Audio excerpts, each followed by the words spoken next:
술단과 함께하는 세상의 이런 자비. 오늘 조경일 작가님 2부입니다. 9월 마지막 주 방송이고요. 작가님 잘 지내시죠? 네, 안녕하세요. 이거 마치 한 주 후에 하는 것처럼. 네.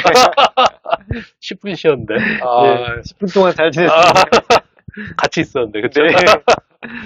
오늘 우리 북향민 조경일 작가님하고 이제 2부 이야기 좀 나눠보겠습니다. 우리 1부에서 우리 작가님의 이제 직업 이야기, 그 다음에 어릴 때 북한에서 이제 좀 힘드셨던 그런 이야기 좀 나눠봤고요.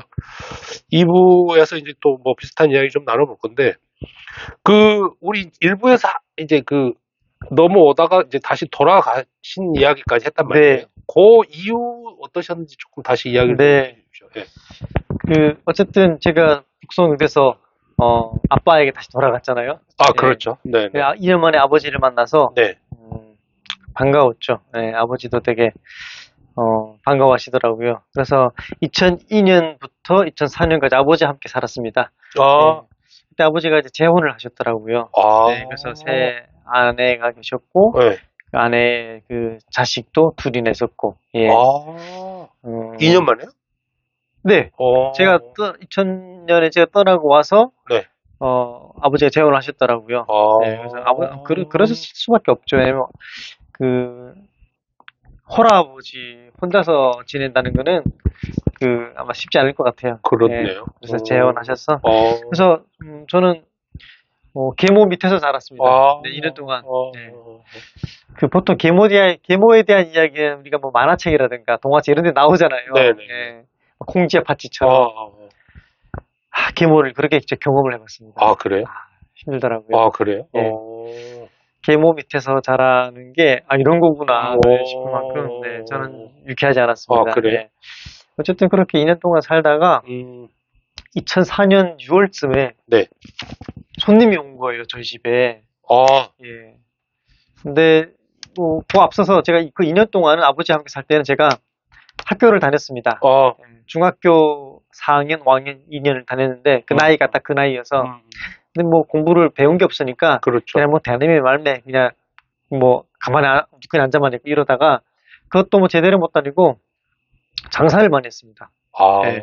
그래서 뭐 저희 고향이 이제 아오지니까, 네. 아오지에서 이런 뭐 오이라든가 엿이라든가 아오지에서 나오는 이제 좀 물가 있잖아요. 예, 물건들 또는 뭐 야채 이런 것들을 한 배낭씩 메고 낮은 선봉 걸어서 한 3시간 반 정도 가면은 낮은 선봉이거든요. 예, 낮은 선봉에 가서 팔고. 거기가 무슨 시장 같은 게 있었나 보죠? 예, 낮은 선봉이 개방 도시예요. 경제협력 지대여서 중국인도 많이 들어오고 외국인도 많이 들어오고 낮은 선봉 주민이 아니면 거기 들어가는 게 못 들어가거든요. 저희는 이제 철조망, 개구멍 뛰어넘어서 이렇게 장사를 다녔죠. 네, 거기는 북한의 경제 특구예요. 네, 라선시라서 거기다 장사를 하고 또 거기서 나오는 뭐 해산물, 게 이런 거 사서 저희 지역에 와서 팔고, 그러니까 일종의 보부상 같은 거였어요. 네. 그 나이에? 네. 그 나이에 제가 장사를 하러 다녔죠. 새벽 뭐 4시에 오이 한 30kg 메고, 3, 4시간 걸어서 또 이제 산 넘어 다니고 이러다 보니까, 걸어서 또 가서 장사하고 이러다 보니까 뭐 이틀에 한 번씩 다녔거든요, 거의. 그러다 보니까 뭐 공부는 당연히 할 수 없었고, 뭐, 그 작은 나이에 30kg 메고 다닌다면은, 그러니까 서너 시간 못 하잖아요. 그렇죠. 그러다 보니까 뭐 키도 더 작아지고 그런 게 있나 봐요. 네, 그래서 그렇게 하다가 1년쯤 지났을 때, 그때가 이제 2004년 6월쯤 네. 손님이 온 거예요. 친척이 왔대요. 봤는데 처음 보는 사람이에요. 문 다 닫고 이렇게 얘기하니까 한국에 살고 있던 어머니가 보낸 브로커였던 거예요. 예, 이제 브로커가 그 당시 죄송합니다. 네. 그 당시에 이미 이제 어머니는 중국에 계시다가 한국으로 한국에 오셨더라고요. 제가 나중에 와서 보니까 어머니가 한국에 2002년 12월 말에 오셨어요. 네. 누님도 함께. 누나는 2003년에 왔고요. 네, 그러니까 어머니가 한국에 먼저 오셔서 중국에 살고 있던 누나를 데리고 왔고 2004년에 저를 찾기 위해서 브로커를 보낸 거예요. 북한까지. 네, 브로커가 각 지역마다 연결되니까. 네네. 저를 찾아와서 제가 아버지 손잡고 두만강 건넜죠. 두만강 국경까지. 네, 근데 아버지가 탈북하기를 원치 않으셨어요. 그렇겠네요. 네. 재혼도 하셨고 아버지가 조금 좀 새빨간 좀 공산당원이었고 좀 고지식하고 네, 충성심이 좀 컸고 또 외부 세계에 대한 정보도 없었고 이러다 보니까 좀 아마 두려우셨을 거예요. 네, 근데 저는 중국에 1년 살다 왔으니까 잘 알죠. 중국이 어떤 곳인지 어떻게 살 수 있는지 저는 항상 가고 싶었어요. 근데 아버지가 저에게 오시면서 그러시더라고요. 경일아, 혹시 엄마가 같이 살자고 하면은 싫다고 해라. 아빠랑 살고 싶다고 얘기해라. 그러시더라고요. 근데 아빠는 또 북한에서 의지할 사람이 저밖에 없으니까 그렇죠. 아빠의 마음은 또 있죠. 그래서 저는 알겠습니다. 아빠 이렇게 했죠. 그래서 어쨌든 두만강 건넜어요. 브로커랑 함께. 건넜는데 그때 어머니가 당장 지금 그 자리에서 탈북을 하자. 네? 근데 아버지가 완강히 거부를 하셨어요. 그래서 돈만 좀 받아가지고 다시 들어갔어요. 고향으로. 네. 고향으로 갈 때 어머니가 저한테 그러시더라고요. 몰래 따로 전화 와가지고 지금 들어갔다가 너 혼자 따로 몰래 나오라. 네. 그러면서 저한테 중국 인민폐 400원을 주면서 나올 때 경비로 해라 하시더라고요. 그래서 제가 들어갔죠. 한 달쯤 지났는데 7월쯤에 다시 또 손님이 온 거예요. 그래서 제가 봤죠. 그랬더니 또 브로커인 거예요. 그래서 한 달 만에 또 브로커를 보냈나 싶어가지고 또 브로커 따라 무산까지 와서 중국으로 들어갔어요. 이때는 연길까지 들어갔어요. 근데 이때 어머니가 한국에 오셨어요. 직접. 첫 번째는 안 왔었거든요. 한국에 와서 어머니가 아빠를 드디어 만난 거예요. 둘이 이렇게 면대면으로. 그것도 아마 98년에 헤어졌으니까 2004년에 만났으니까 6년 만에 만난 거죠. 어색하죠. 예. 그때 어머니가 이제 아빠 새옷까지 다 가지고 오셔가지고 즉시 탈북을 하자고 다시 들어가지 말라고. 그때 저희 아버지가 어머니가 주는 새옷을 보면서 내가 왜 그런 거 입어야 되냐고. 그 정도로 아빠가 고지시겠어요. 예. 그래서 엄마가 안 되겠다. 이 인간 안 되겠다. 이래가지고 그냥 아빠가 술 드시고 주무실 때 저만 데리고 그 안전가옥을 탈출했어요. 그게 이제 저한테는 아빠와 이별이죠. 그래서 제가 아빠한테 편지 한 장 남겨두고 꼭 성공해서 다시 돌아오겠다. 네, 편지 한 장 남겨두고 떠났고 그래서 저의 아버지와 이별이 그렇게 됐습니다. 그 제가 이제 7월 달에 여러 명과 함께 탈북 루트를 향했죠. 그래서 베트남, 캄보디아 그리고 한국 이렇게 그렇게 여러 국가를 거쳐야만 합니다. 그래요? 예, 뭐 중국에서 몽골에 갔다가 몽골 군인들에게 발각된 다음에 한국 대사관에 인도받아가지고 오는 경우가 있고 베트남이나 캄보디아 거쳐서 오는 저 같은 경우도 있고 네. 뭐 루트가 다양합니다. 뭐 미얀마, 라오스까지 갔다가 오는 사람들도 있고 태국 갔다가 태국의 그런 난민 교도소 이런 데 가서 지내다가 오기도 하고 또 어떤 사람은 중국에 있는 뭐 외국인 대사관 외국인 학교 같은데 직접 당장 넘어 들어가거나 저희 어머니가 중국에 있는 독일 학교 담장을 넘어 들어갔어요. 그래서 한국에 오게 됐어요. 네. 그런 루트가 있는데 저는 베트남이나 캄보디아를 거쳐서 오는 루트를 통해서 그러면 그런 국가 이동할 때는 뭘로 이동하는 거죠? 땅이 크잖아요. 넓잖아요. 네. 그래서 중국에서 연변에서부터 버스 타고 베이징까지 또 기차 타고 또 저기 선양 그다음에 저기 윈난에서 저기 베트남 아래까지 기차로 버스로 이렇게. 근데 그 국경 넘을 때 여권 같은 거 제시해야 되는 거 아니에요? 그래서 국경을 그렇게 못 넘죠. 그래서 국경 넘을 때는 베트남과 그 중국의 국경 사이에 밀무역이 엄청 많아요. 예, 그 밀수업자들이죠. 브로커들이 그 밀수업자 루틴을 통해 가요. 저희는 이제 그 정글을 넘어서 이렇게. 그러다 보니까 뭐 사실 별의별 일이 다 있었어요. 저희가 일행 12명이었는데 너무 많잖아요. 그렇죠. 그래서 A팀, B팀으로 나눠서 제가 B팀이었고 A팀이 한 6명 정도 먼저 갔는데 이 사람들이 베트남에서 싹 다 잡힌 거예요. 그 소식을 듣고 B팀이 이거 어떻게 해야 되냐. 근데 뭐 저희가 퇴로가 없잖아요. 그렇죠. 가는 것밖에 없어요. 그래서 그래도 가자. 넘었죠. 저희도 이제 꽉 터져버린 거예요. 그 베트남 그 국경 경비대에 걸려가지고. 그래서 제가 어리니까 베트남 오토바이로 다 이동하잖아요. 오토바이 운전기사 아저씨, 그 다음에 저희 그 일행 아저씨 한 명 다 제가 탔거든요. 저희만 걸린 거예요. 그래서 베트남에 걸려가지고 국경 경비대에 걸려서 잡혔죠. 근데 저희가 북에서 왔다는 얘기는 안 했어요. 중국에서 왔다. 우리는 돈이 없어가지고 몰래 이렇게 여행 왔다. 그랬더니 막 와서 뭐 중국말을 해보라. 근데 제가 중국에서 2년 살았잖아요.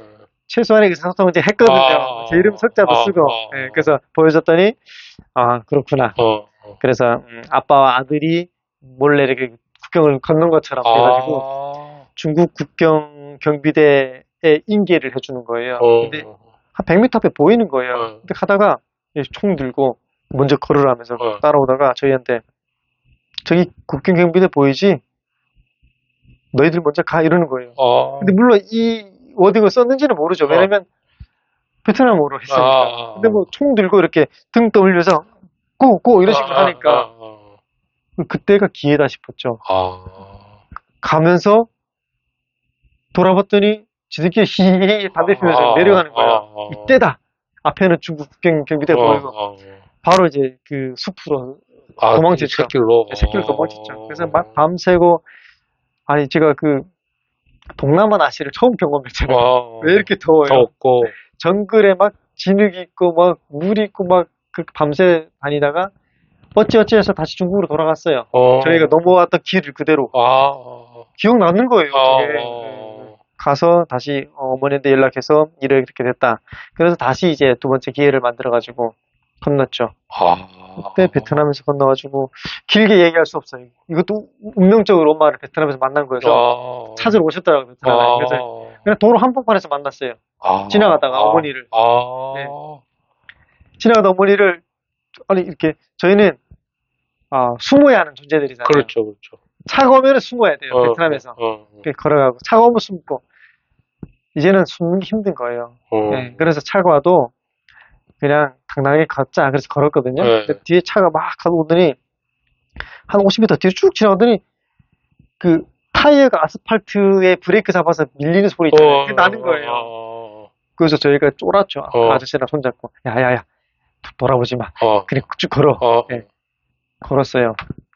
근데 뒤에서 익숙한 목소리가 들리니까 경이라. 네. 돌아오니까 엄마인 거예요. 네. 그러니까 차를 타서 나중에 얘기를 해보니까 어머니는 저희를 찾기 위해서 차를 타고 수없이 왔다 갔다 한 거예요. 근데 왜냐면 그 앞에 그 검문소가 있거든요. 검문소를 저희가 못 넘어서 지금 문제가 된 거거든요. 근데 엄마는 검문소 통과해서 여러 번 왔다 갔다 했는데 저희를 못 찾은 거예요. 저희는 차 오면 숨고 엇갈리고 그러다 저희는 포기했고 엄마는 한 번만 더 가보자. 한 100m만 더 가보자 하고 거기까지 온 거예요. 그러다 저희를 만난 거예요. 네. 그래서 이거는 사실 기적이라고 생각해요. 그래서 만나서 다시 브로커들 연결해줘가지고 베트남에서 캄보디아에 갔고. 그러면은 계속 같이 다녔었다는 분은 이제 브로커 하시는 분인가요? 아니죠. 그 사람도 저처럼 탈북하는 사람이죠. 그러니까 어른이니까 저를 이제 전담해서 이렇게 맡긴 거예요. 엄마가 그 사람의 브로커 비용까지 다 줬거든요. 돈 많이 썼죠. 예. 그래서 또 헤어졌다가 어떻게 캄보디아, 베트남에서 다시 6명이 만났어요. 만나가지고 캄보디아를 건넜죠. 메콩강을 건너가지고 캄보디아에 갔는데 이런 과정이 있다 보니까 일정이 지연됐잖아요. 그렇죠. 캄보디아 프놈펜에 있었는데 프놈펜에 있을 때 브로커는 캄보디아 현지에서 살고 있는 한국인 사장이었어요. 유사장이라는 사람인데 돈을 더 요구하는 거예요. 네, 왜냐면 일정이 지체됐으니까. 근데 1만 불을 요구했어요. 근데 1만 불이면 한 1,500만 원 정도 될걸요? 그렇죠. 네, 근데 어머니가 한국에 정착한 지 이제 2년도 안 됐는데 1,500만 원이 이미 저를 위해서 1,000만 원 쓰고 또 아저씨 그 비용까지 냈으니까 한 1,500, 2,000대를 썼거든요. 근데 또 그 돈이 없으니까 안 된다, 그 돈은 없다 그랬더니 다툼이 있었나 봐요. 브로커가 저희 일행을 전부 다 캄보디아 주재 북한 대사관에 넘긴 거예요. 이제 그때야 비로소 제가 절망을 했죠. 네. 중국 공안에 잡혔을 때도 이렇게 절망까지 안 했어요. 왜냐면 그럼 잡히면 그냥 뭐 고향으로 돌아가는 거니까 뭐 좀 맞긴 하겠지만 근데 탈북하다가 캄보디아에서 한국행을 가다가 북한 대사관에 걸린 거는 그건 죽음이에요. 그냥 수용소, 그냥 직결 처분이죠. 그러니까 이제 모두가 이제 우리가 패닉이 왔죠. 근데 이것도 참 국제법이라는 게 있잖아요. 네, 대사관은 이제 아무리 거기서 뭐 북한 대사관이라고 해도 고향 사람을 만났다고 해도 이 취해법권이라는 게 있잖아요. 그래서 캄보디아 현지 경찰서에 우리 갔어요. 현지 경찰서에 가서 구류장에 들어갔거든요. 구류장에 갔더니 옆에 방에는 흑인도 있고 저쪽 옆에 방에는 그 밀무용하다 걸린 사람도 있고 다양한 사람도 있는 거예요. 저희는 한 방에 있고. 근데 제가 수감되자마자 그 교도관에게 달러를 주면서 제가 달러를 항상 갖고 다녔거든요. 네. 달러를 주면서 국제전화 한 통화만 하게 해달라. 제가 엄마한테 전화했어요. 전화했더니 엄마가 난리가 난 거예요. 네. 근데 제가 1분밖에 통화 못 했거든요. 왜냐면 뭐, 교도소관 전화를 오래 못 쓰니까. 그렇죠. 핸드폰. 네, 핸드폰도 국제전화했어요. 그때 제가 100달러인가 준 것 같아요. 네. 1분 통화하고 딱 끊었죠. 제 상황을 전달하고. 그 다음에는 이제 모든 건 이제 제 손으로 떠난 거예요. 근데 그때 북한 대사관에서 저에게 하는 말이 3일 뒤에 고향으로 갈 거니까 우리 데리러 오겠다 이렇게 얘기하더라고요. 저희는 감옥에 잡혀서 3일 기다렸죠. 매일매일. 3일 됐는데 안 오는 거예요. 4일 됐는데 안 오는 거예요. 열흘 됐는데 안 오고 18일 됐는데 이렇게 발걸음 쫙 발작 소리가 이렇게 아침 한 6시쯤 들리는 거예요. 근데 보니까 저랑 똑같이 생겼어요. 누가 봐도 이 사람 코리안인 거예요. 못 것이 왔구나. 저희가 다 일행 짐 싸가지고 내려가서 이상하게 캄보디아는 아침에는 비가 와요. 아주 중간에 비 오고 오후에는 개고 비 오는데 이렇게 그 처마 밑에 서가지고 사진 쭉쭉 찍고 봉고차에 태우는 거예요. 근데 보통 우리가 일행이 6명이면은 경비원이 몇 명 정도는 와서 따라 붙어야 될 거 아니에요. 그렇죠. 사람이 많으니까. 근데 없는 거예요. 봉고차에 운전기사밖에 없는 거예요. 한 50대 후반쯤 돼보는 아저씨가. 그러더니 다 탔죠 하면서 자 갑시다 이러는 거예요. 느낌 이상한 거예요. 고향 말이 아니에요. 북한에서 우리가 함경도 언어가 아닌 거예요. 그랬더니 한국에서 온 거예요. 네. 그래서 바로 호텔로 갔는데 한국 대사관 또는 외교부 국정원일 수도 있고요. 알 수가 없죠. 어쨌든 온 거예요. 그래서 저희를 데리고 가서 옷 싹 다 벗기고 옷 다 사입히고 저 아침에 오전에 왔는데 호텔에 들어가서 오후에 바로 캄보디아 프놈펜 공항에 갔어요. 공항에 가서 바로 여권 하나 주면서 비행기 타고 한국으로 왔어요. 그 여권은 뭐예요? 대한민국 여권? 임시 여권이었어요. 그러니까 이 18일 동안 저희 임시 여권을 만든 거예요. 근데 나중에 한국에 와서 엄마한테 얘기했더니 엄마가 제 전화를 듣고 외교부에 전화하고 통일부에 전화하고 뭐 난리를 친 거예요. 그랬더니 뭐 파악을 했겠죠. 그래서 뭐 첩보 작전이 있었나 봐요. 근데 중요한 거는 3일 뒤에 오겠다고 했던 북한 대사관에서 왜 안 오고 18일 만에 한국 대사관에서 또는 한국 국정원에서 왔느냐 이거죠. 이것도 저는 기적이라고 생각해요. 네. 그래서 저는 2004년 9월 21일 날에 인천공항에 새벽에 도착했습니다. 드디어 한국에 왔죠. 그게 이제 저의 한국까지의 여정. 짧게. 대단한 스토리네 진짜. 와. 그 정말 생사를 넘나드는 그렇죠. 인생을 포기했다가 그렇죠. 네, 희망을 가졌다가 또 포기했다가 여러 군데 감옥을 다 경험하셨네요.